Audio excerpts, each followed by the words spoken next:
to just say that this is one of the dumbest interview questions ever, and that it's actually a sneaky trick, a sneak attack trick. Yep. And it gets asked often, not always, but so often that it's good to be prepared.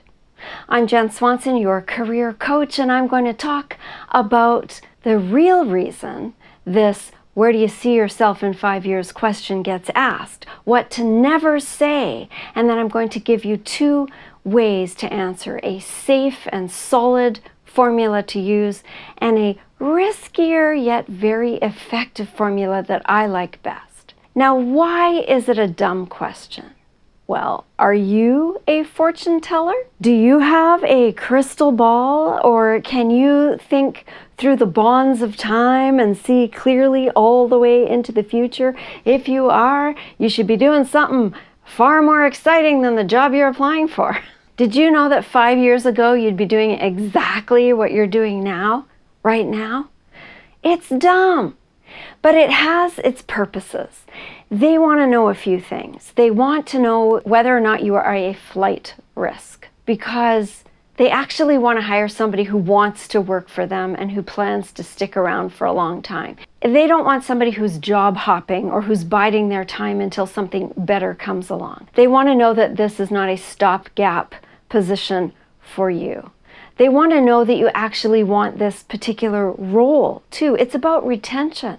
It is a lot of work to seek somebody, to hire somebody, to interview them, to do all the things, to onboard, to get somebody to the level of being actually good at the job.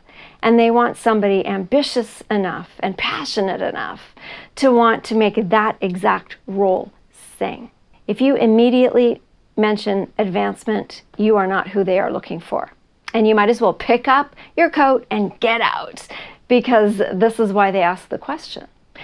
Here's what never to say. The lamest answer ever that has happened in the history of this question is one of those jokes that might have been funny the very, very first time it was ever said about 100 years ago. And that is, "Oh, I see myself in your job." You know, in fact, I would boot you out instantly if I was the hiring manager and you said that to me.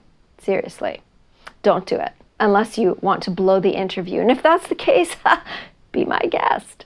Never say that you want to be an entrepreneur and run your own YouTube empire or something similarly unrelated. And don't ever say that you want to be some top-level CEO or whatever, because honestly, unless you are already interviewing for a high-level position in the company with this role, in which case they would not ask you this question. It is very, very, very, very unlikely that in 5 years you would have enough time for you to advance that far.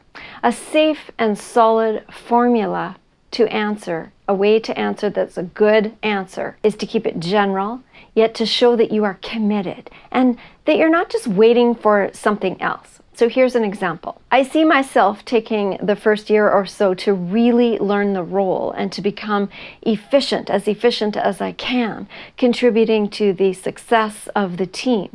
And then when I'm ready in the 4th and 5th year, I see myself taking on more projects and assuming more responsibility, more opportunities as they become available. Okay, so that's very general, that's very safe. It's kind of the schmoozy answer, not talking about becoming the boss, and at the same time ensuring that you want to be in that role, in that company for long term. And that is the answer that you can give them that they want to hear. It's very solid, it's very safe, and it's still very silly, because how the heck do you know what life is going to throw at you or to bring in the next 5 years? If you've been liking this and you want more how to answer interview question videos, then hit that like button, subscribe, share this with some friends, and let's get to the riskier but very effective formula. This one is my favorite. Here's how you answer. Honestly.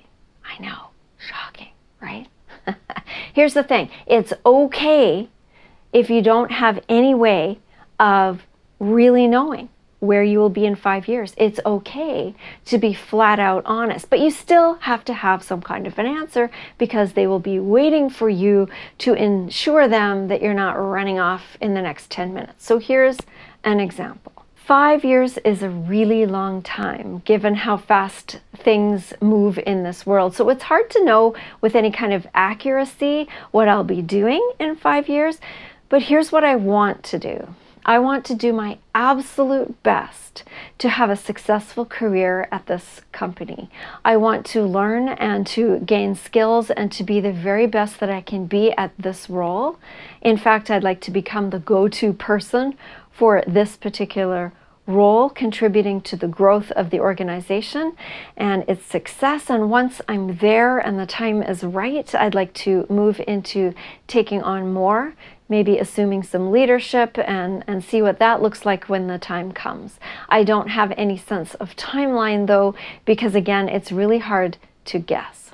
So that answer is still general, but I feel like it's far more real and far more honest and not as pat as the other one. Either answer works, but I tend to gravitate towards the second one because even though it's similar in many ways, I just feel that it's more real, more straight up, and it says what you want to do for them, which is really what they're looking for anyway. They want to know what you can do for them in the next several years.